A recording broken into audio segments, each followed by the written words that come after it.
जय माता दी दोस्तों, कैसे हैं आप सब। उम्मीद करती हूँ मैं आप सभी बहुत बढ़िया होंगे। चलिए दोस्तों, अगर आपको मेरा चैनल पसंद है तो मेरे चैनल को सब्सक्राइब करें, शेयर करें एंड लाइक करें। तो दोस्तों, आज हम एक बहुत ही दुर्लभ माँ वैभ्य लक्ष्मी के व्रत की कथा सुनेंगे। कहते हैं कि हम हज़ारों गलतियाँ करके भी जब त्रिभुवन मोहिनी माता जगत माता के चरणों में लग जाते हैं तो माँ को दया तो आ ही जाती है। और ऐसी कोई वस्तु नहीं है, ऐसी कोई अभिलाषा, ऐसी कोई मनोकामना नहीं है जो जगत माता लक्ष्मी वैभ्य लक्ष्मी आपकी पूर्ण ना कर सकें दोस्तों।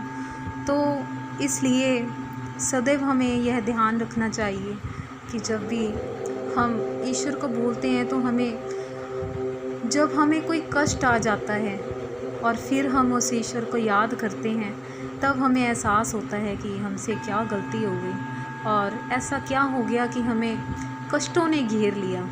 तो यह सभी प्रकार के कष्टों का निवारण यह कथा कर देती है। तो आज हम इस दुर्लभ कथा को सुनेंगे दोस्तों। मैं महालक्ष्मी से यही दुआ करती हूँ, यही प्रार्थना करती हूँ कि वह जैसे शीला को उसका सब कुछ दे डाला महाशक्ति ने, वैसे ही आपको भी सभी प्रकार के सुख, वैभव व शांति प्राप्त हो। चलिए दोस्तों, शुरू करते हैं यह दुर्लभ कथा।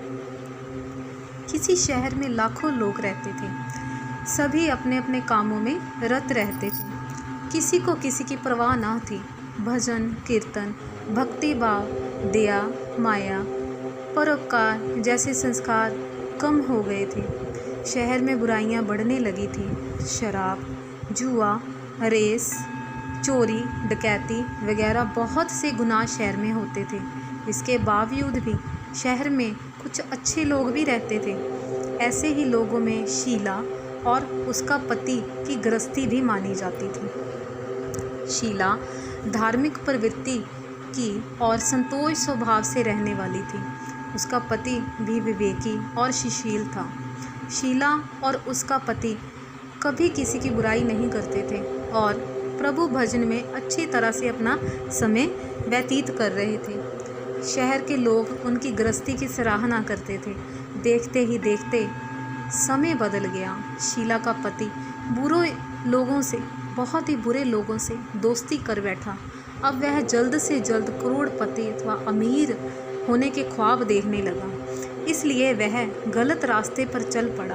उसकी हालत रास्ते में भटकते भिखारियों जैसी हो गई। शराब, जुआ, रेस, चरस, गांजा वगैरह जैसी बुरी आदतों ने शीला के पति को घेर लिया। दोस्तों के साथ उसने भी बहुत ज़्यादा शराब पीना शुरू कर दिया। इस प्रकार उसने अपना सब कुछ रेस और जुए में गंवा डाला।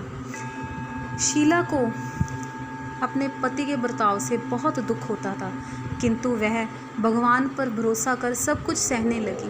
वह अपना अधिकांश समय प्रभु भक्ति में बिताने लगी। अचानक एक दिन दोपहर को उसके द्वार पर किसी ने दस्तक दे डाली।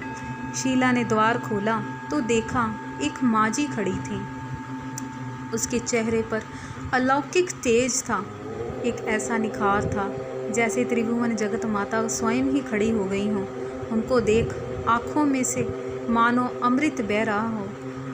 उसका भव्य चेहरा करुणा और प्यार से छलक रहा था। उसको देखते ही शीला के मन में अपार शांति छा गई। शीला का रोम रोम में आनंद छा गया। शीला उस माँझी को अंदर ले आई और बैठने के लिए उसके पास कुछ भी ना था। अतः शीला ने संकोच कर एक फटी हुई चादर पर उस माँझी को बैठा दिया। माँझी बोली, क्यों शीला, मुझे पहचाना नहीं? हर शुक्रवार को लक्ष्मी जी के मंदिर में भजन कीर्तन के समय मैं भी वहाँ आती हूँ। इसके बावजूद भी शीला कुछ न समझ पाई। फिर माँझी बोली, तुम बहुत दिनों से मंदिर नहीं आई। मैं तो तुम्हें ढूंढते हुए तुम्हारे घर चली आई। माँझी के अति प्रेम भरे शब्दों से शीला का हृदय पिघल गया। उसकी आँखों में आंसू आ गए। वह बिलख बिलख कर रोने लगी। माँझी ने कहा, बेटी, सुख और दुख तो धूप और छाँव के जैसा है। धैर्य रखो बेटी, मुझे तेरी सारी परेशानी पता है। माँ जी के व्यवहार से शीला को काफ़ी संबल मिला और सुख की आस में उसने माँ जी को अपनी सारी कहानी कह सुनाई। कहानी सुनकर माँ जी ने कहा, कर्म की गति न्यारी होती है बेटी। हर इंसान को अपने कर्मों का भुगतान करना ही पड़ता है, इसलिए तू चिंता मत कर। अब तू कर्म भुगत चुकी है। अब तुम्हारे और तुम्हारे पति के सुख के दिन अवश्य आएंगे। तू तो माँ लक्ष्मी की अनन्य भक्त है। माँ लक्ष्मी तो प्रेम और करुणा की अवतार हैं, प्रेम और करुणा की सागर हैं। वो अपने भक्तों पर हमेशा सदैव ममता बरसाती रहती हैं। इसलिए तू धैर्य धर, धैर्य रख। माँ लक्ष्मी के इस व्रत को कर, इससे सब कुछ ठीक हो जाएगा। शीला ने पूछा, पर माँ जी यह व्रत कैसे किया जाता है? यह विधि मैं तुम्हें अवश्य बताऊंगी। माँ जी ने कहा, बेटी माँ लक्ष्मी का व्रत बहुत ही सरल है। उसे वरदलक्ष्मी व्रत या वैभ्य लक्ष्मी व्रत भी कहा जाता है। यह व्रत करने वालों को सभी मनोकामनाएं माँ वैभ्य लक्ष्मी जगत माता त्रिभुवन मोहिनी पूर्ण कर देती हैं। वह सुख संपत्ति और यश को प्राप्त करते हैं। शीला यह सुनकर आनंदित हो गई। शीला ने संकल्प कर आंखें खोली तो सामने कोई न था। वह विस्मित हो गई। माँ जी की कही हुई बातें उसके कान में गूंज रही थी। शीला को तत्काल यह समझने में देरी न लगी कि माँ जी कोई और नहीं, ज़रूर कोई दिव्य रूपा करुणामयी जगत माता लक्ष्मी ही होगी। दूसरे दिन शुक्रवार था।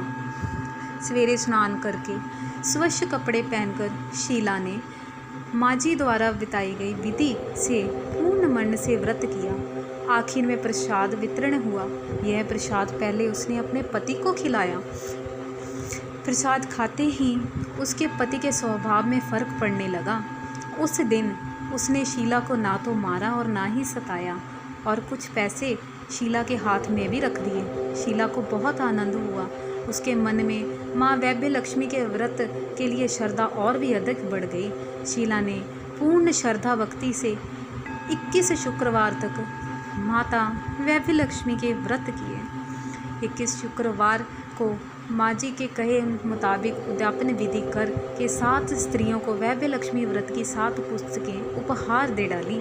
फिर माता जी के धन लक्ष्मी स्वरूप की छवि को वंदना करके भाव सहित मन ही मन प्रार्थना करने लगी कि हे माँ, हे जगत माते, मैंने आपका वैभ्य लक्ष्मी व्रत आपकी कृपा से पूर्ण किया है। आपकी कृपा से यह वैभ्य लक्ष्मी व्रत करने का सौभाग्य मुझे प्राप्त हुआ है। माता, यह व्रत आज पूर्ण करने के बाद आप मेरी सभी विपत्तियों को दूर कर देना।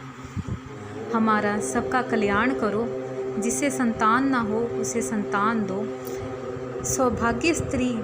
सौभाग्यशाली स्त्रियों को सौभाग्य अखंड रखना। कुंवारी लड़कियों को मनवांछित पति की प्राप्ति हो। जो आपके यह चमत्कारी वैभ्य लक्ष्मी व्रत को करे, उसकी सभी विपत्तियां दूर हो जाएं। वह सुख समृद्धि, वह अपार धन संपदा का मालिक बन जाए। सभी को सुखी करना। हे माँ, आपकी महिमा अपार है। आप करुणा की सागर हैं। ऐसा बोलकर लक्ष्मी जी के धन लक्ष्मी स्वरूप की शमी को प्रणाम किया। व्रत के प्रभाव से शीला का पति अच्छा आदमी बन गया और कड़ी मेहनत कर व्यवसाय करने लगा। उसने तुरंत ही शीला के बेचे हुए गहने और जो उसने गिरवी रखे हुए गहने थे वह सभी छुड़वा लिए। घर में धन की बाढ़ सी आ गई। घर में पहले जैसी खुशियाँ, शांति छा गई। वैभ्य लक्ष्मी व्रत का प्रभाव देखकर मोहल्ले की दूसरी औरतें, स्त्रियां भी यह विधिपूर्वक वैभ्य लक्ष्मी व्रत करने लगीं। तो दोस्तों, यह था माँ वैभ्य लक्ष्मी का व्रत विधि और उनकी करुणामयी कथा, जिसको सुनने मात्र से भी आपके सभी कष्टों का निवारण हो सकता है। कहा जाता है कि अगर जो मनुष्य इस व्रत कथा को रोज़ या हर शुक्रवार को सुनते हैं, उनको भी उतना ही फल प्राप्त होता है जितना शीला और शीला के पति को हुआ। तो दोस्तों आप इस कथा को ज़रूर सुनें और माँ लक्ष्मी का पाठ पूजन सदैव करते रहें। अगली वीडियो में दोस्तों हम माँ वैभव लक्ष्मी के व्रत विधि का पूरा जो भी विधान है वो मैं आपके साथ शेयर ज़रूर करूँगी, ताकि आप भी शीला और शीला के पति जैसे माँ त्रिभुवन माता की आप कृपा प्राप्त कर सकें। तो चलिए दोस्तों हम मिलेंगे अपनी अगली वीडियो में। माँ वैभव लक्ष्मी से मेरी यही प्रार्थना है कि जो भी इस कथा को सुने उसे शीला जितना ही फल प्राप्त हो। तो चलिए दोस्तों मिलेंगे अगली बार फिर, तब तक के लिए जय माँ वैभव लक्ष्मी।